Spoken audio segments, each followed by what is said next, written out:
Welcome to episode 45 of Cyclops is Waiting for Me, an X-Men the Animated Series weekly recap podcast. I'm JC, and this is part 2 of our Nightcrawler episode, which is only a one-part episode in the actual animated series. And actually, yeah, in a pretty relatively short episode, even just plot-wise. Yeah, but stuff has been going so awesome with Joe from the Joe and Joe podcast that we decided we're going to extend this into 2 full episodes, and let's get it going now.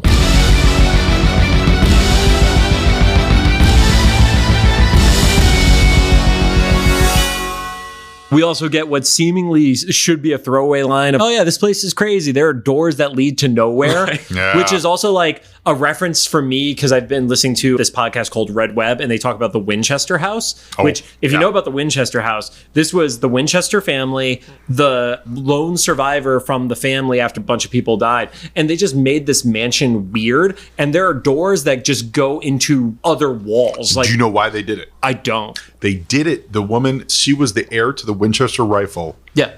Fortune. And the reason they built the house such a maze, you can still go to it this day. Because she had a house and kept adding to it. And the idea was that the ghosts of all the people that were murdered by Winchester rifles would be trapped. The malevolent spirits of people that either murdered or were murdered by Winchester rifles would be trapped and get lost in the house because they were because the guilt of all the dead people from the Winchester family. That's why they built that house so Byzantine, because they wanted to confuse the spirits and all that stuff. I always find it fascinating how rich people logic their way through things. It's wild. It's wild. They did a movie on it that was decent. There was actually a really great comic book about it. I think it might have been called Winchester or something.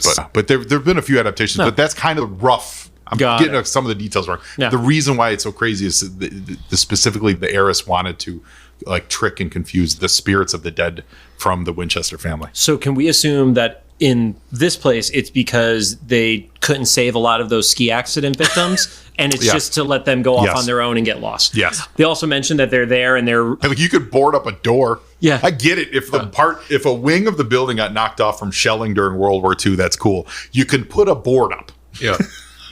And that's why Reinhardt's so angry. He's like, I've been telling them to cover the board or go up the hill and tell the ski resort to have safety lessons. But for want of a nail, my monk was lost. At that point, we actually get Wolverine, who he gives his first mention about losing faith. Yeah, they dipped me in metal. And that tracks. I guess to expand on that a little bit, you explore a little bit more later when he actually interacts with Nightcrawler, but it makes sense to have Wolverine in this against Nightcrawler because of all the X-Men, there's plenty of other people that had trauma, but Wolverine's lived the longest that we know of. Totally. Yes. And so having seen so much even if you take out the recent Dark Phoenix stuff and Morph and just take all that out, he's just abused and traumatized. This point, he's 95 years old canonically, but he's like, so I heard you got a demon problem, and that's his wonderful transition. I'm here to murder a demon. Yeah, which causes one of the monks to drop a bunch of plates, and Wolverine's just totally oblivious to the fact that it's like, why would that make them ghost? That's the Scooby-Doo logic. Yeah, we jump over to Gambit's room. Gambit is lying in a bed recovering. Monk comes in and he has... You say recovering. I say brain swelling. Oh yeah, he did look like he was in a coma. He was in a coma. He wakes up pretty easily after this incident, where a monk comes in and has some... chloroform or something? Or why? This is genuinely what I don't understand about this episode. Why? Reinhardt's a dick. Why is that monk trying to... But these are, to their knowledge... They don't know that they're special. They don't know that they're special yet. Yeah. They're just literally people who she's a sexy girl, but she puts the robe on right away. Why is Reinhardt trying to kill Gambit? For some reason, Reinhardt identifies that they must serve the demon. And maybe, I don't know, here's the thing. It may have been at one point they're examining unconscious Gambit and you see the eyes. And I would say, interesting, if you're worried about something serving a demon, not white eyes might be the reason. Very true, and maybe that got cut. Well, they did right before that ask about the demon. So they asked about him, but Wolverine asked about him, I'm gonna kill him. Yeah, he didn't seem in favor of the demon. Yeah, he was ready to be a Ghostbuster. I chalk that up to Reinhardt just being kind of an erratic character and just being they mentioned something about this. How would they know? I chalked it up to needing to move the plot along. I also still stick by the headcanon of he just wanted the doors boarded up and should have just boarded up that room. Another group of people who won't help me board up the doors. Just help me with the doors. And all the sexual tension of like Rogue is there and he's like I could nail the hammer with my own pecker. I'm ready. Put the boards up. Longest episode in the history of the show. So Rogue actually walks in just in time, saves the day. I got real Temple of Doom vibes. Yeah. I loved it. I loved it. Yeah. Real Temple of Doom vibes. And they start running through, and then she decides to go into the abandoned area, kicks her way through a door. First, rips the robe off. Yep. Of course, you had to rip the robe off. Too much fighting in this robe. Also, there was one point where the animation did have a flub where she was wearing the robe, not wearing the robe, and then wearing the robe again, which is our favorite thing from the animation studio out of Korea. They also make a point of, and it's not like it's a huge mystery who the bad guy is, but they make a point of hiding his face, and then as he's fleeing the room, they clearly show his face. Yeah. You clearly see that it's that other weirdo, because he's got the goatee, again, the facial hair thing. But it's like you couldn't hide it for one more scene. Nope. Just put a shadow on his face. As Rogue goes through the door, she starts to fall because it's an unexpected one. She's not in full flight mode. Nightcrawler, who happens to be behind, jumps out, grabs her, teleports. And we're supposed to think that Nightcrawler was the guy in the room. Yeah. Because they were hiding the face in the room. Except for the animated part where they clearly show that it's not Nightcrawler. And the guy didn't have the weird hands. Yeah, right. So my question about that is, I do understand that like when Nightcrawler teleports, he technically goes through like a hell, right? Or Yeah, like limbo. Limbo. Specifically limbo. And that's actually where the puff of smoke comes from. Yeah. The brimstone. Like it's the atmosphere of the realm that he's teleporting. It's like what humans have interpreted as hell or something in this No, universe. it's limbo. So there's mortal plane, limbo, hell. Okay. Yeah. But my whole thing was like, how fucking terrifying was that for Rogue? Yeah, teleporting. They've done stories about that. So for him, it's instantaneous. For anyone, it's instantaneous. But they've done stories where you get trapped in it. It actually is prolonged, and then it is hell. So she doesn't see like a no one sees it. Yeah, no one sees it. I'm just imagining her like falling out of a door, and all of a sudden she's like, They've explored that where he gets caught in a teleport, and so he's in the realm where he normally just slides through. I'm just imagining, and then it's full of creatures. And there are the baby Bamps. The baby Bamps. The Bamps. Yep. I'm just imagining because in my head at the time I was like, it'd be so ironic for her to like be falling out of a church door and then be in hell for like half a second, and then that would be hilarious. That would absolutely. I'll tell you what. I'll bet you if he teleported with someone like Quicksilver or North Star. Oh no! I'll bet you they would be able to see it. Quicksilver worse than North Star, because they would be moving so fast. They would absolutely be. That's real fun. You know what? Yeah. Any of you X-Men writers out there? That's what I want to see. That. Oh yeah, I want to see that. Thing we should take from the Fox X-Men movies is those Quicksilver. Yeah, scenes. I want to see that. I want to see him teleport a speedster. The speedster notice something amiss in that realm and have to convince them they need to figure out how to get to his version of Limbo, because Limbo's always a little different. Quicksilver Marvel sees Madison. He sees something. Yeah. Really? You're going to go for Madison? Madison? Yeah. Oh, boy. But yeah, that would be cool. With a Y, and it's not where you think. Yeah. Meanwhile, we were at the Magic Castle about 2 months before we saw that episode. And I swear to God, we saw not the actual actors. Yeah. But they got it so perfect. There was 100% that girl, 100% happened to be a part of the show. And just a garbage person. I forget if it was on the podcast, but I've definitely talked amongst friends where like they nailed those girls at Magic Castle. To hang with those magicians with Magic Castle. We did not talk about that on the podcast, but you were spot the fuck on. It's not even her by herself. It's like her and Wong. Like I love that dynamic. I liked it a lot. Yeah, I think it's great. I heard that they're just going to have her be his girlfriend. It's like when Wong shows up in movies, they'll just have her hanging out on the couch and be like, bye, Wongy, baby. On She-Hulk Assembled making of episode, Benedict Wong goes, I love his headspace in this because he was like, oh yeah, so I just realized that Wong has adopted a puppy. And I'm like, oh my God. Yeah. Pretty much. Anyway. So Nightcrawler saves Rogue. Nightcrawler saves Rogue. Still on the first page. Nightcrawler, Rogue, saving. Brother, sister, saving. And they don't even know it. It's true. I know. No, I'm actually looking at Rod. Do you even understand what that means? Wait. They're technically, I guess they'd be step. They'd be step. Yeah, I didn't put that together. Yeah. Stepbrother, I guess would be. Yeah. Okay, now we got to remake Stepbrothers with Rogue and Nightcrawler. Mystique and Destiny come at late in life, and one's got Rogue and one's got Nightcrawler. Yeah. Oh, Jesus. Rogue and Nightcrawler building a bunk bed. I should have. Did you put your tail on my drum kit? Oh, God. That's like the wholesome version of Yeah. Also, his tail. No, I didn't put my tail on your drum kit. Also, his tail, not really shown in the episode. That's true. Kind of ignore the fact that he has a tail in this. It's animated, right? Or no? Is it not animated? thinking I saw it. maybe very briefly in like him outside running across the wall, but like for the most part, because probably a standards and practice thing. And I mean it because it probably looked pretty phallic. I was thinking more of the way like the monkey uses it to like swing between shit, but I think when he's doing like the circus stuff, it actually got removed under the circus leotard and stuff. At that point, Wolverine pops out, sees that Nightcrawler is holding Rogue and like they're squaring off, and Wolverine goes for it. He does. Stab first, ask questions later. Nightcrawler is refusing to fight. He's just mostly dodging out of the way. And then there's one point where Wolverine literally would have hit a kill shot had Nightcrawler not teleported. Nightcrawler waited until the last moment to teleport because the robe doesn't teleport with him. Yeah. Which meant that Wolverine was already piercing the robe. Yeah. And that's how quick Nightcrawler was like, oh shit. Yeah. He's going to do it. He's going to. Which leads me to my next point. Wolverine's the most racist X-Men of all because he's clearly judging a book by its cover.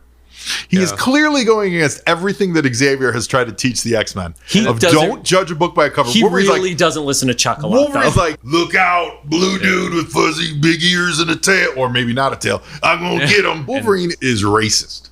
And the only reason it wasn't Cyclops is because he wasn't there. He would have just yelled at Nightcrawler. Yeah. So Nightcrawler tries to calm down the situation. He extends a hand. It's a great reveal, though, because once he gets out of that, then you see him in that resplendent Dave Cockrum red suit, which is just such I love that outfit. And I do they've updated it in recent years I like when they keep the essence of it. Yeah. It still looks good, but like when they get away from it, when they get away from the wings and the red and that doesn't work for me for Nightcrawler. Yeah. But I'll take an updated version. Yeah. But it's just so good with the white gloves. And Wolverine acts like he's going to shake his hand and then just literally cheap shots Nightcrawler. he really does. He does. 100% cheap shots, but then Brother Michael... Reminiscent of William the Refrigerator Perry pulling Big John Studd out of the ring in WrestleMania 2. Thank you very much. Somebody has been watching WWE on Peacock. I absolutely have. But Brother Michael comes in and says, no, you can't do it. Yeah. He's my brother. And it's like, I think that was a cut to commercial. Yeah, because that was like a soap opera moment. Yeah. And I was like, what? It's funny. You sounded taller on the radio. Yeah. And then they're like, wait, brother? And they're like, yeah, like in the monastery sense. Yeah. Oh, what did he say? Ecclesiastical. Yeah, ecclesiastical sense. Yeah. Before we were going over notes, we're like, biblical sense? Nope, that means something different. Exactly. But, so, let me just, it's a little bit jumping ahead here, but my question then is, if Nightcrawler's just hanging out at that monastery, why is this guy after him? You know what I mean? I think that's... Like, I don't understand it. I think that's the spite. I got the feeling that Reinhardt just assumed that he's like the devil or something, or a demon, and everyone else is accepting. Okay, so it's just been like a long simmering... But Nightcrawler is a monk himself. I think a part of it comes from the appearance of the town getting more and more freaked out, as established at the start of the episode, then the strangers showing up, and then, like I said, maybe... And the Blood Moon. And the Blood Moon on top of it. You're right. Let's not forget the Blood. Yeah. Okay. So maybe it's just the combination that it's too far and I don't believe it anymore. Okay. It's a theory. Yeah. No, I think that works. Yeah. So everybody calms down at that point. They actually start talking about Nightcrawler's teleportation, and he gives the simplest explanation. He's like, yeah, I just think of a place, look to it in my mind, and then I'm there. It works. Yeah. Did you know that he has what's called line of sight teleportation?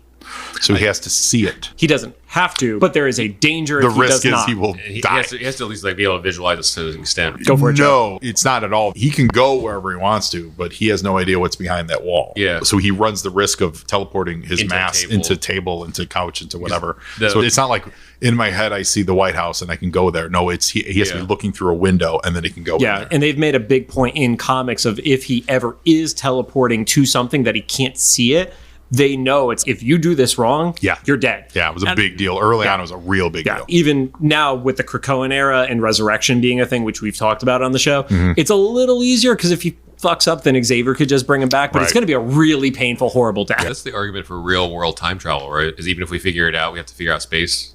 Yeah, because he'll just end up in somewhere in outer space. Yeah. And also early on, he had a limitation of, I believe it was a mile. Yeah, that has gone away. That's the thing. Like, I love when they give these limitations, but over the years, those just get wiped away. But there was an issue where they were fighting, I think, Moses Magnum, and he had to get from this island that was blown up to like their boat or something like that. And they were all like, okay, it's like a mile. They could see it on the horizon. Yeah. And they're like, you got to do it. And it was just, but it took everything out of him. Yeah. Or he'll rapid fire, where he'll do like football field jumps, but he'll just like jump. And when he gets there, then he's totally spent. So if you're just like listening to this episode, not the other ones, the ongoing thing is I only really know stuff from toys, video games, and the show.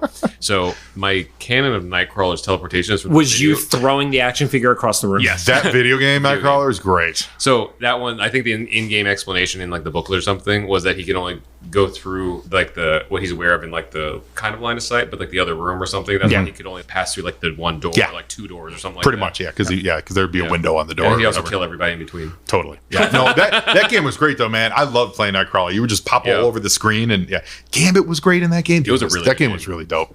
Especially when you had the cheat code at the beginning. Oh, that's a must. Yeah, you didn't use that? No, I had the X-Men top-down PC game. Game. Oh. The Nintendo game was really bad, but there was a PC one, and it was based on the Fall of the Mutant storyline. So vaguely remember you were running around the Dallas Mall, and you would fight all these demons. It was straight up the Fall of the Mutant storyline. Wow. And it was Havoc and Polaris and Rogue and Nightcrawler. Yeah, it was awesome. So they continue on with their conversation, and Nightcrawler tries to relate to him. He's like, I'm a mutant like you guys are, trying to like distance himself from the perception of being a demon. This is where I interject one more time, because the show's not long enough. Technically, because he is the son of a mutant, he's technically not a mutant. He would just be the son of a mutant. Isn't that the way mutation works? You mean you're different from your parents? I think scientifically it's how it works, but I think in the MC now it's the X gene, so I get it. So I get it. He has the X gene, and that's but I would actually say he is different than his parents. Not if you yes and no. Not if you take the terrible origin story that they gave him by Chuck Austin, which I don't like. I'm not sitting saying it should stay canon. I feel free to wipe it out. But you remember the Red Demon from Universal? Yeah. That's Nightcrawler's dad. Of course, and he's what became the Christian devil, right? No, he's just a demon. He's a demon of limbo. He's not a demon of hell. Masqueraded as a rich dude and Mystique. There's somewhere that I specifically read, because after that first class came out, I read up about him, and one of the comic book bios said that Christianity based their conception of Satan on Azazel in this Marvel universe. Maybe the all problem ill-conceived at the time. Yeah, the problem with the multiple theologies is there are like 8 different equivalents of the devil within Marvel Comics. Right. He is specific to limbo, though. And in one of the versions, Nightcrawler grows up to be Belasco. Yes. In the Magic and Storm. So Nightcrawler grows up to be a red devil himself. But if you look at it that way, though, he's got his dad's teleporting powers and his mom's blueness. Therefore, everybody's favorite mutant power, blue. Right, but so he's technically not a mutant if you look at it that way. But yes, if you use the X gene as the barometer, I think it's if you use it from the perspective of mutant as in offshoot from Homo sapien. Yes. If you use it as a Homo superior equals mutant, then that is the case. But also then when they did the fact that his dad was technically a demon, then Nightcrawler is actually part demon. It's like when they terribly introduced North Star and Aurora fairy people. I don't remember that. And I'm very happy I don't. Terrible. And it was like, you got just leave. They're mutants. Just let them be mutants. Yeah. Like they don't have to have fairy Rod, people. North Star and Aurora, what team? Alpha Flight. There you go. Yeah. They're the twins, the power twins. Yeah. Yep. But so I personally ignore that whole thing. But here's something you may not know, Rod. I'm sure you know this. You know Chris Claremont's original plans for Nightcrawler's lineage. I do not know that, no. Mystique was supposed to be his father. His mother was supposed to be Destiny. Oh. Because Mystique's a shapeshifter. Some screenwriter's going to use that storyline in the future. That's really fascinating. It was. And Marvel was early 80s, very skittish. That was also very comics code era, too. Yeah. They were like, we can't go that far. Yeah. So they referenced that Mystique was his parent, but they technically never said that she was his mother. When they meet with Mystique is with the Brotherhood and the whole Senator Kelly stuff, Nightcrawler and her, they're both looking at their blueness, and she says something like, something along the lines of, why don't you ask your mother, Margalis Vardos? She knew who his mom was, the woman who raised him. And he was like, what?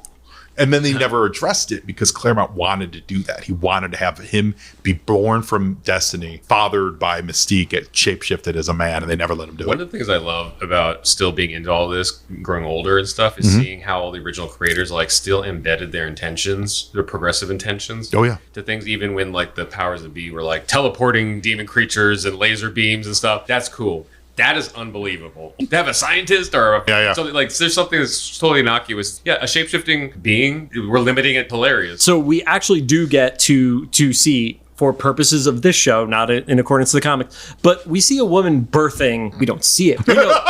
we know. We see the moments after.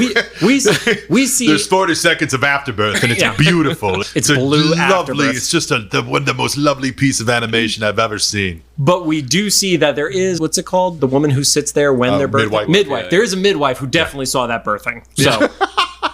That poor woman. But when Nightcrawler is born, he comes out blue, and we see that the townsfolk are really not cool with somebody having a blue baby. And as he points out, unlike most mutants, his mutation was evident at birth. Yep. Which leads to the thing that he's not technically a mutant. Yeah. But so he was blue and furry from birth. She doesn't want to deal with it, so she does the little Moses baby in the basket scenario. I mentioned that too. I was like, is the Mercy drowning your child? Maybe he'll be raised by penguins. There are definitely not penguins near this area of Europe. I don't know. There's a shape-shifting lady that had a blue baby. So. I'm gonna play Westchester like the Harps of Hell. Oh, lucky for Kurt, he ends up getting picked up by a traveling circus. Lucky. The Wagners. Yeah.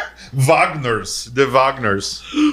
I'm Kurt Wagner of the Munich Circus. And then you see a little highlight reel of him in his suit for the first time. I love it. And he's jumping around, and it literally looks like a danger room that's not trying to murder him. Yeah, I love it. That's what's so great. Like, he was happy there. In the circus, he was accepted. But as soon as he went to try to go to normal society, he was hunted and hounded. The crowd started depleting. They do like a pan out shot, and you actually see the crowd, and there's 6 people watching the circus, and you can't survive off of the pence that those people are bringing. Yeah. There was also weird stuff in the comics, too. So Nightcrawler always had a weird lineage thing. He was dating, technically, his sister. Good. Yeah. Who's his sister? Amanda Sefton. I don't even know she's that the character. daughter of Margali Svardos. They all have no names are the same. So everyone's apparently a lot of baby daddies dropping babies with different names. He was raised by Margali Svardos and in the circus and all that stuff. But completely his stepsister. So there's no. I mean, she was. That makes it better. Yeah.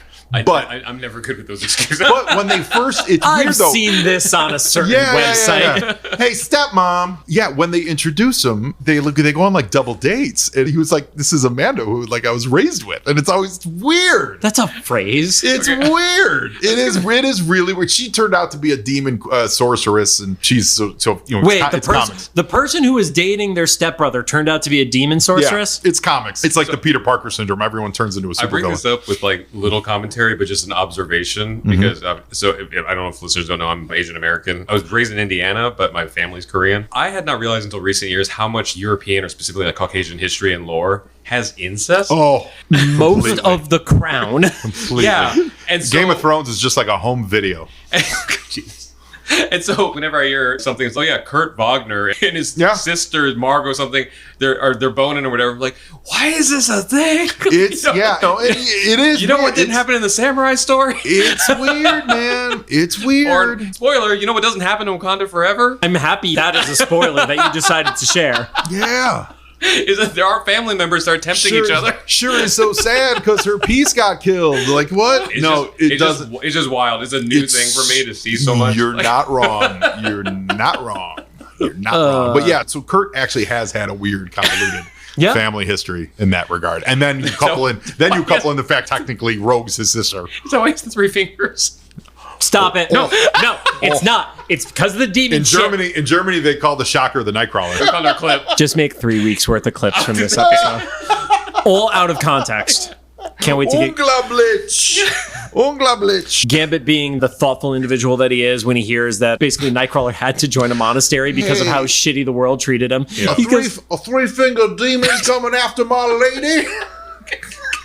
Gambit going to get riled up. I'm going to push through. Gambit says, no peace for the wicked looking. Jesus Christ. And Nightcrawler attributes the fact that there is so much hate to him because of his demonic appearance. He reminds people of their capacity for sin. I actually understand that because I'm not saying all churches are like this. I grew up in a church when I was younger, and I remember not the one I grew up in, but another one I was like adjacent to or helping and stuff. There was a lady that kind of took me and another friend in when we were helping like out of state with a church thing. And she was of faith, but didn't really attend church a whole lot because she was divorced. And she kind of got shunned from her own church because she was divorced and wanted to start like a divorcee support group. And their reasoning of not wanting to start is they didn't want to remind people that it happens. Oh. That sounds pretty accurate. It sounds on point for church. Yeah, I mean, and so like this thing with Nightcrawler being like, I just give them the bad vibes and they don't like that. That's on point. Yeah, don't mean this to get too real world heavy, but when terrible like floodings and stuff happen, what's the first thing you hear out of the mouths of the church in the real world? They're like, oh, it's because all the sin in that town. It's because all the same-sex sin going here and all the blah blah blah. And it's like, maybe it's global warming, jerk. I got nothing to do with it. Nightcrawler does say that he's able to find peace by dedicating his life to God, and that's where Wolverine gets pretty aggro with him. He's like, God gave up on us a long time ago. He was just talking about Canadians, though. Nightcrawler tries to do the devout response of trying to ease him back, and Wolverine's every answer you're giving is garbage. Like, he just calls bullshit on all of it. It does seem oversimplified. Who's seen more horrible things in this world than Wolverine? Yeah, he's up there. It's Wolverine and Magneto. Yeah. At that time, Reinhardt goes to town, and that's where he's just, hey guys, the beast that you want, I know where he's at. He's up in the monastery. He's defiled the church. Yeah, he's defiled it, essentially. Because the townspeople are actually like, that's a holy place, so we can't burn that down. Yeah.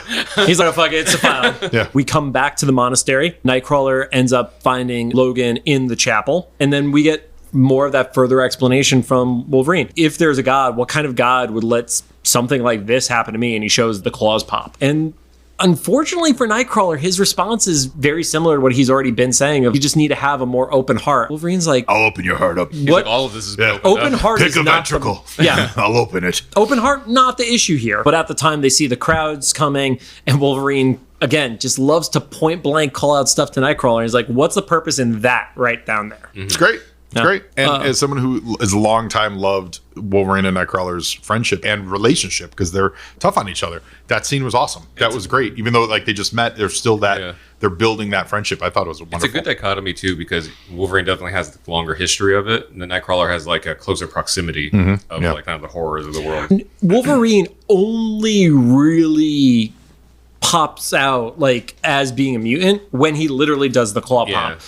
Most people are going to look at him and just think he's like a biker dude. They're not going to assume that person is a mutant. I guess that's a good point. So his history, besides the times he chooses to like pop his claws out and stuff, is actually seeing real world humanity horrors, like the wars and genocide and stuff. And then Nightcrawler's only pretty much just seeing like mutant. Yeah, and Nightcrawler, that he goes through all that and still has that positive outlook. That's what's always, for me, that's what's always really been appealing about the character. Yeah. I feel like the characters like that, not to discredit him, because it definitely takes a lot of faith and willpower and stuff, but also it's either that or become a serial killer. Well, it's funny you mentioned that. You have three options. You have basically do what the Morlocks do, which is hide. And they're hiding with negativity. You have him who's hiding with positivity. And then, of course, like you become a member of the Brotherhood. When he first meets Kitty Pryde in the comic books, they address stuff like this, and she is frightened of him. Because at the time, she is in the Jubilee role and only about 13 years old. Very young, had never seen anything like this. They touch on that in that Pride. They do. Not to that. No, they do. They do. And he just approaches her with such grace and kindness and warmth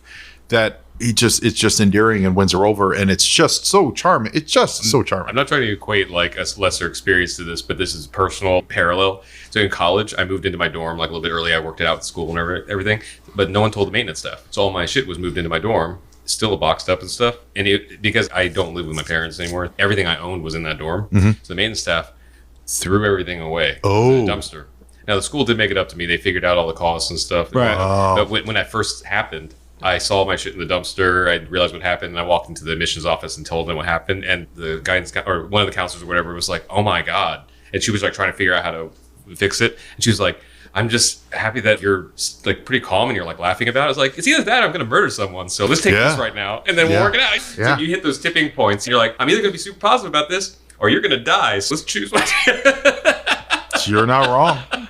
You literally just described the difference between Daredevil and the Punisher. Yes. Good point. Yeah. One bad day. So at the time, Nightcrawler's reaction is that he needs to gather his things and get out of there so nobody else gets hurt. And Wolverine's like, "What's the matter? Are you losing your faith?" To an extent, Wolverine's getting antagonistic with him because I don't believe your bullshit. Yeah, he's like, "Let's see how this pans out." And he's like, "Did you lose faith?" And you have this like moment by himself where Wolverine's like ready to go and rally the troops and defend the monastery. Nightcrawler says to himself, "Why must they always hate me?" And then he doesn't see the Bible that's on the table, or the pedestal, or I forget. Lectern. There we go. And the wind blows, and it's wonder what was on that page. It was. Yeah, It was like, get the fuck out of church. That's a very weird passage to be in your Bible. Yeah, flips to the parable, says, Christ your son in my name. I was just going to say, it wouldn't have been the weirdest verse. Kill your children to prove you love me. When You can get married 18 times and you're okay, but all your wives are whores. There was I really hope the neighbors heard that. There was an illusion, though. I think it was one of the monks had said that Neuherzl, the little town and stuff, is isolated, so they're not even aware the mutants exist. This is like no. Yeah, they actually think it's a demon. They don't have. Nobody had the internet at this point, but they really didn't have the internet. Maybe it was just all the modern ski fashions that people would show up in. Maybe that's what was scaring them this whole time. That's why they're like, "You're in neon! Oh my god!" Here's the thing: Doctor Strange and Clea actually just left and were performing like rituals, and nobody's acknowledging that. Strange and Clea are doing like a Penn and Teller act across the Alps. That is interesting. Yeah. Yeah. There was literal people fooling with dark magic and possibly Satan. Yeah. Like down the slope or up the slope. Yeah. Sidorak, not Satan. We don't know. We're like, he messes with a bunch of stuff. Sidorak's not a nice dude either. No, he's not. Rogue also, to that point about the people don't even know mutants, Rogue tries to calm Wolverine. Please, maybe don't kill them. They're just scared. And it's, all racists are scared. It's called phobia. Yeah, it's a phobia for them. Wolverine's like, Rogue, they still think you won the Civil War. Yeah. Honey, it was just a war of northern aggression. So the villagers get there. They start shooting at the windows. Gambit pulls Nightcrawler aside so he doesn't get shot. They start ramming the door and they get inside and then they decide to fight Wolverine. And these are like not trained soldiers trying to fight Wolverine. And I'm just like, it's not going to end well. Oh, he's holding back so hard right now. It's like because they're like in the bonnets. And It's got to be they're dressed like a Universal horror movie. Yeah. It's got to be the hardest fight for Wolverine because he's not good at holding back. No. And if it's a soldier, it's okay, I might kill him because it's a soldier. But he's like, I really can't kill these people. Yeah. You do get Rogue. She has a group of them that are fighting her. And she grabs what is definitely a Garden of Eden tapestry and wraps them in it. Did I see that right? And she was like hiding by posing in it like Looney Tunes style? Or was that just an animation thing? Because she was completely still up against the tapestry. And then interesting. I couldn't decide if that was like an animation thing where like they just didn't animate her until they needed her to move. I think that was an animation tapestries, but if you are a Scottish count, I am Mickey Mouse. Two of the other villagers come up from behind, try to grab her, and of course at this point you have her revealed arms, which they touch. Scandalous! See, the monks knew what they were doing. You and me. Like, turns out the monk was right the whole time. That's why you don't have sex before marriage. Right? Exactly. But what we have seen from Rogue before is parts of people's personalities get sucked into her, not just the powers. Rogue, in that moment, Rogue just goes all MAGA. She's like, everybody, oh my God, racism, the anti-white agenda, oh my God. Yeah. I was waiting for her to scream, won't somebody please think of the children? Yeah. Think of the children. Stop the vote. Microchips. Oh, microchips. Steve Jobs and the Jewish lasers. Oh my God. In the chaos, Reinhardt gets a hold of a gun. I just have to push through. Yeah. We have 3 more episodes to record tonight. What's going to be great on our timeline, there's going to be one episode that's 3.5 hours. You guys thought that your timing, because they pushed back the release of the new X-Men show, you guys thought that your timing was going to be off. But when we're done editing all my episodes, it'll take you through half of 2020. I was going to say, welcome to Nightcrawler month. Yeah. Reinhardt goes and he tries to take out 2 of the monks that are in the library. Yep. And Nightcrawler intercepts that. But to the point that we were talking about earlier, he teleports from another room, so he is doing a blind jump there. Bold. Which I think is them just not paying it yet. I think a part of it is also like Eric Lewald has acknowledged he doesn't understand the nuance of the powers of certain characters. Yeah. And they had members of the staff who were the X-Men experts, but because it doesn't have to be 100% comic accurate, they were willing to do liberties like that. He could do it. It's just he's taking the risk of. See, that was my kind of. This makes sense to me because this was my argument from the beginning of the episode, where it's you're running a risk or it takes a lot out of you, but when you're running away from an angry mob, like that's a good time to take it. Yeah. The other cool thing about his teleporting, just a tidbit fact, it doesn't stop momentum. Yes. Oh, yeah. So if you're falling from an airplane and you teleport, say, 2 feet from the ground, you will die. Yeah. Unless you teleport immediately from the start of the fall. Or backwards. Because You could counter Because he could gravity. teleport. Think about it. Yeah, he could choose to open his port upwards. It's like Wong and Strange in the MCU. Yeah, so he would have essentially, he would go, whoop, like upsy daisy, like up a couple feet and then bounce and hit the ground. But if he's falling from an airplane and just literally like ports 5 feet above the ground, once he hits terminal splash. velocity, he's going terminal. Yeah, so he has to break. He can't just go from one to the other. So that's a run of like stories of the learning curve era. Yeah.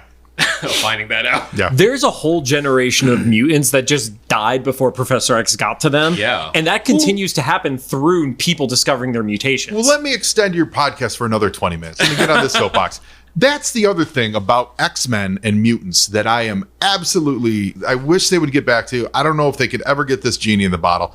It used to be about exploring and growing and learning and experimenting, and you would spend time with a character or a series of characters where they were learning their powers. That's New Mutants right now is the closest to it. I agree. Closest. I would say it's not the same, right? But it's the closest. But that would be it. And then they would get into it, normal adventures or fight bad guys, but they would have to then put those powers and those skills to the test, and then they would evolve, and it would take over the course of multiple issues. And so you would get longer arcs. You, the reader, could sit with it longer. You could experience it with it. Now every mutant, I'm not a fan of the Krakoa era, every mutant is just an overpowered beast who can do everything and anything, who has power sets. Or they're the most worthless mutations, and they're essentially like a person who just has horns, and they can't do shit. Yeah, right. See, that would be more realistic to like the world. There'll just be people with like oddities. Right. In the Axe story, Kraven the Hunter from Spider-Man fame shows up there, and he just starts taking out a bunch of those worthless mutants, like with the lackluster power, offing them like rapid fire. Mm-hmm. Yeah. A lot of this accelerated during the Morrison era, which I enjoy the Morrison era to a point. I think it really suffered from not having continuity in artists. Rod hates it strictly because that's where they introduced the leather jackets. Oh, interesting. Is that where That's the they one were trying to tie in with the movies. Yeah. Yeah, I'm not a fan of the thing with the suits. My take is the comics should always be the comics should not look like the real world. A lot of people who like to their love on that Batgirl redesign, the recent cosplay one. Yep. It's great for a cosplayer, but I don't want my comic book to look like a cosplayer. I want that to be an aspirational look. I want the cosplayer to try to look like the comic book. Yeah. But in that Morrison era with X-Men, that's when he introduced like that secondary mutation. And then it's just out of hand because then it's everyone can do everything. Because Emma originally was just a telepath. And then Emma got diamond form in the Morrison era. And Angel had blood that could heal people. And I forgot about that. And everyone got this and it was it's too much. East became a kitty. Yeah, all of it. It's too much. Pull it back, make it more relatable. I hate the concept of the whole Krakoa stuff, but that aside, it's as a relatable experience, it's no longer relatable. And that's hopping the franchise a little bit. Have you guys seen Black Adam? No. Oh, yeah, I did. So, not a spoiler, just a general. Spoiler, it's bad. That's not a spoiler.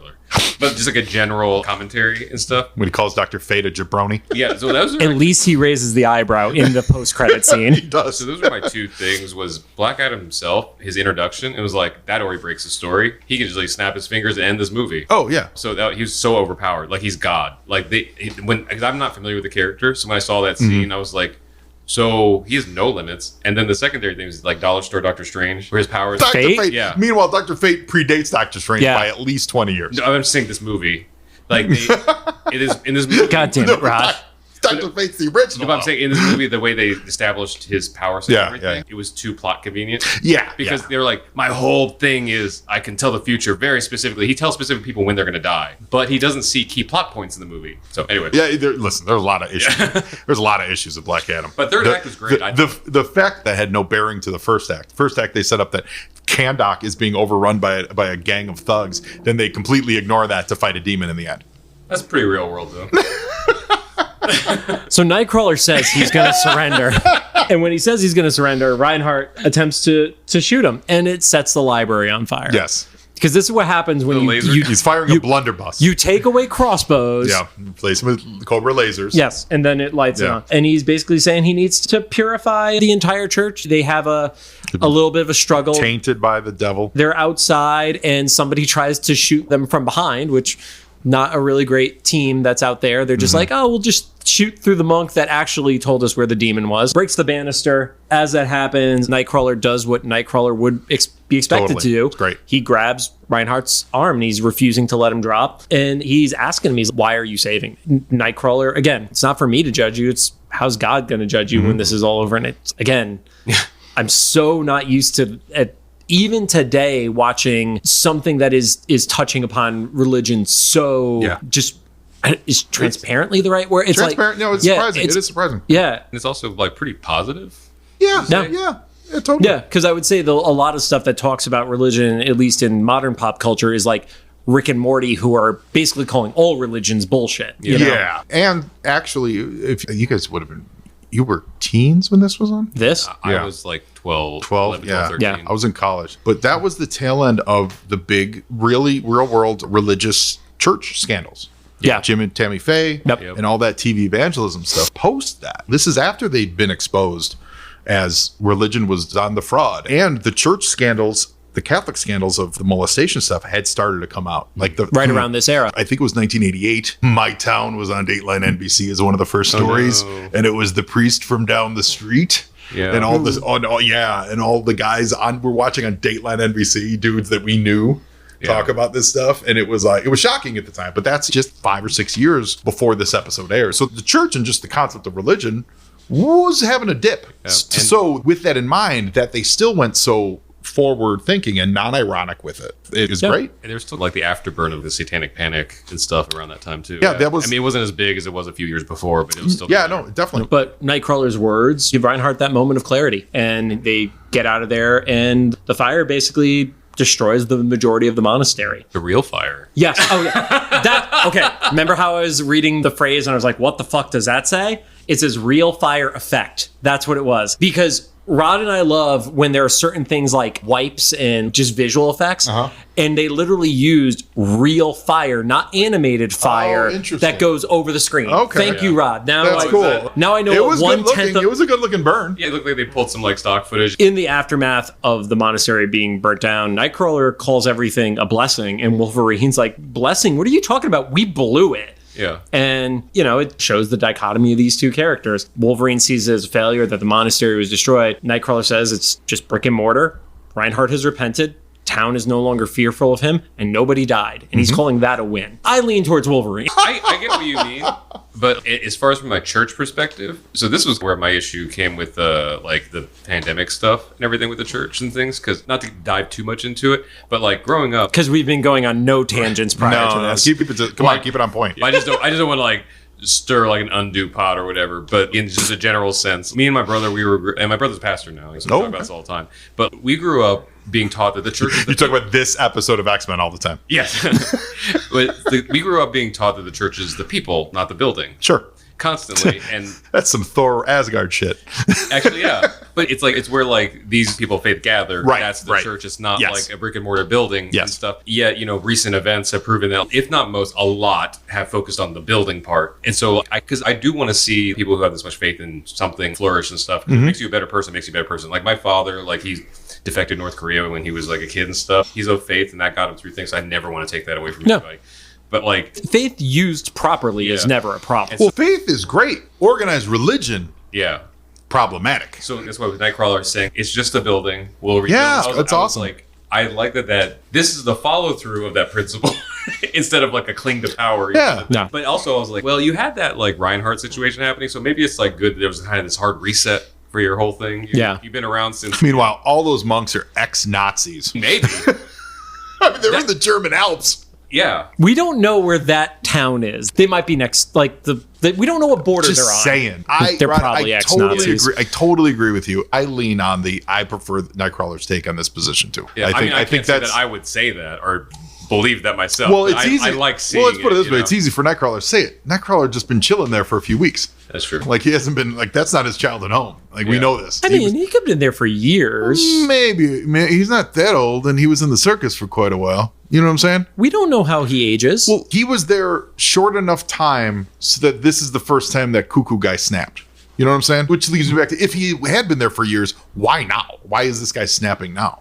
And it might be because he saw Gambit's eyes, but they cut. But that was never animated. Plus Yeah. Oh, I thought you were going to say rope shoulder. Rope shoulder drives any man wild. Yeah. That's 100% the reason. Any man wild. So they all start to say their goodbyes. Nightcrawler gives Logan a Bible. It has a few passages marked for him. And then we jump over to France. Why did he underline Molson? Sorry, I have one little piece of side story that I know that you're just going to kick out of. So this ties back, I swear. Is it going to be a kick, or am I going to throw something at you? Probably both. So my parents, they've immigrated from Korea, but they like to. Have your parents listened to this show, by the way? I hope not, but I never know. Just checking. I was on a podcast with Ruth Ann, and then my dad liked it. Ruth Ann Thompson? Yep. Oh, yeah. Anyway, so my parents were not on Facebook or social media for the longest time, and we were like, you should go on, if nothing else, you can see the Korean news and not have to like subscribe to like a paper that has to be imported and stuff. And they're like, nah, whatever, we bought a computer and stuff. But then my niece was born 8 years ago, and then they find out through like their friends and like my godparents and stuff that they can see the baby pictures in real time if they have a Facebook account. Oh, wow. And suddenly they're Facebook experts. Of course they are. Of course they are. Anyway, so then they friend me. My dad follows me or whatever and stuff. And I have gone like at least a decade not having my parents on social media at all. Yeah, sure. And so I'm not sure if he scrolled back or if I didn't stop changing how I post or whatever just because my dad was on there and stuff. Yeah. But then the next time I saw him was either I think it was my brother's wedding or his graduation. It was a pretty close time period. And my dad pulls me aside. He's like, Rodney, can I talk to you? I was like, yeah, sure. He's, oh, so I Facebook now. I was like, yeah, I know that. And stuff. I was like, yeah, okay. So I see everything you're doing. I'm like, that's good. And then he's like, I just think you should have this. And he gives me like a manila envelope. And I'm like, okay. And he's just, you can wait till you go home. And I was like, okay. And then we would go along with the wedding and the whatever. As you have this manila envelope in your pocket the whole time? Yeah. I opened it like later in the hotel room or whatever. But feet pics. It was literally, I found these on Facebook. Yeah. It was literally a Bible and a devotional. Oh, no. He was like, I think you need these. Oh, no. Your dad is Nightcrawler. He didn't chew me out, which was historic. He's calmed down over Yeah. But he was just like, not judging. I'm just saying. Maybe. Oh my God, that's great. So we're in Paris. Gambit basically says he still doesn't have faith. He thinks that everything is, you're on your own and life is random. And Rogue is having her own little crisis of faith. She walks away and wonders, what if we are on our own for this? And then decides to walk into a church. Because God blew a newspaper thingy in her face that had the church on it. Now, walks in. And she absorbed the power of that newspaper. All of a sudden, she started talking like J. Jonah Jameson. Oh, no. She was like, Parker, get in here! Get me those pictures of Spider-Man. Pictures of Spider-Man, that web-headed menace. After we saw the 3 cameos we missed in broad daylight, I'm not sure that he might have been right there. Yeah. It actually was J. Jonah Jameson's face on the newspaper. She walks into the church that's near her, and she sees Wolverine praying. Yeah. And that was actually, unironically, pretty touching. It was. Like, it was a nice ending. Religion or not, Logan coming to terms with just dealing with. They did, yes, they called it God, but that's as close to being any denomination. Yeah. You know what I mean? It was pretty non-denominational and just putting out the idea of a higher power that can give people solace in times of crisis, in times of pain.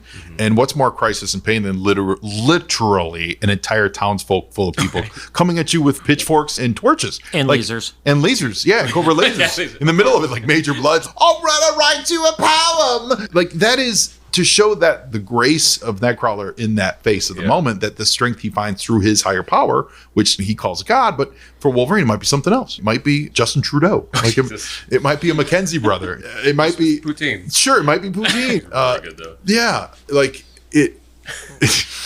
Anyway, Rogue cries. It's very touching. Yeah, no, it's great. No, but it is great. It is great, and I think they did handle it as deftly to be as non-denominational as possible. Yeah. So that is the episode.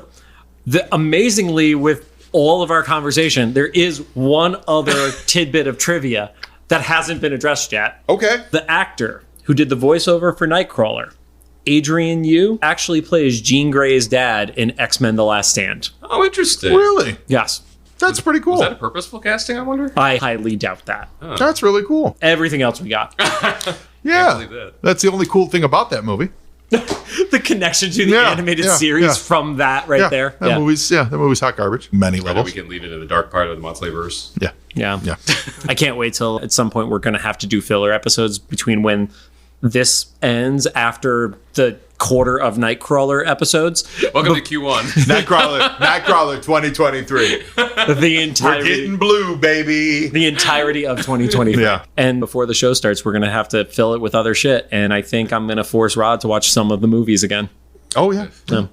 It's not the worst thing, but God, like I cannot get over Halle Berry's Storm. Is so Her Storm's terrible. especially Yeah. and Other Storm is pretty fucking awful too. Yeah. compared to Halle Berry. I was willing to accept Alexandra Shipp as Storm after the Halle Berry thing, and this is not a Black Panther spoiler. This is a general thing.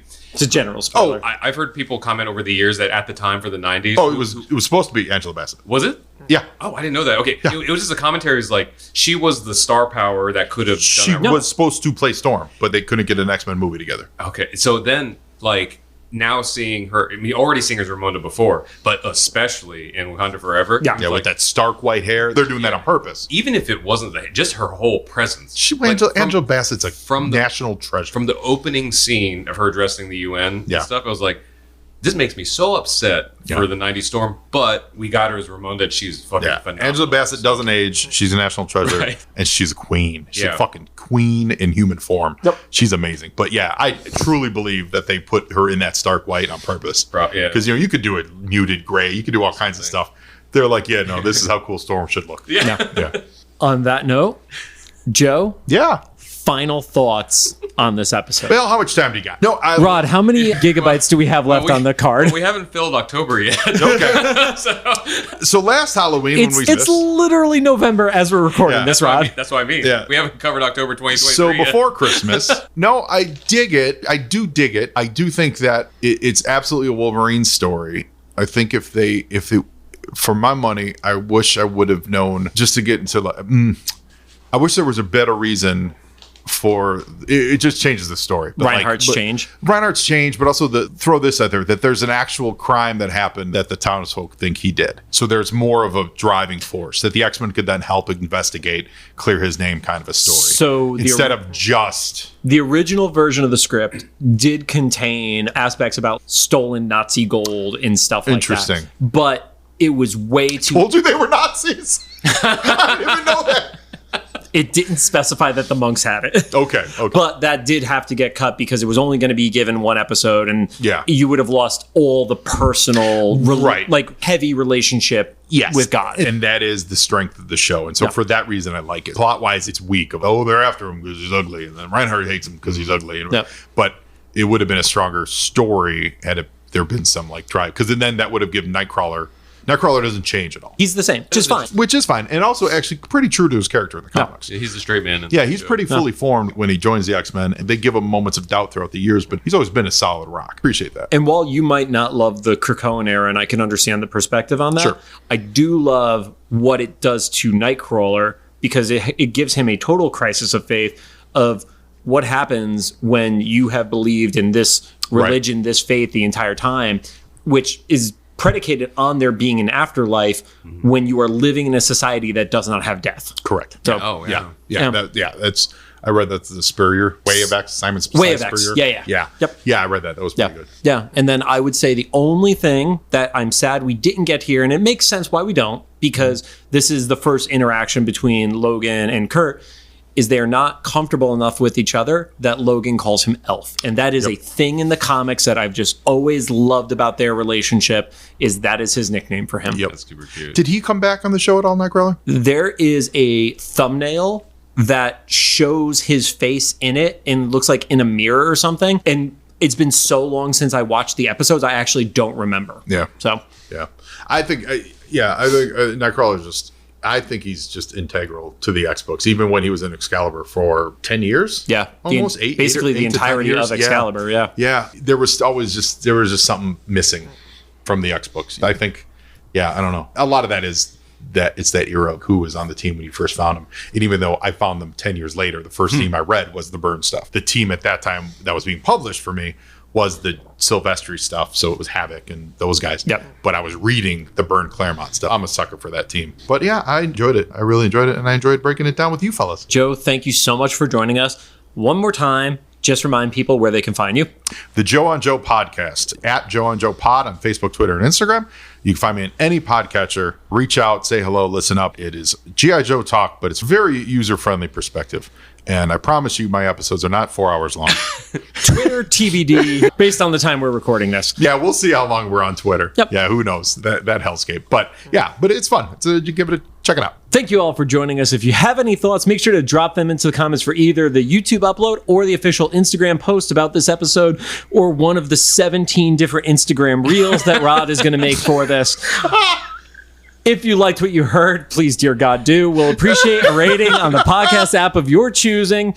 You can find us on Apple Podcasts, Anchor, Spotify, Google Podcasts, or CastBox. I think I need a nap before we record the next episode. Happy 4th of July, everyone.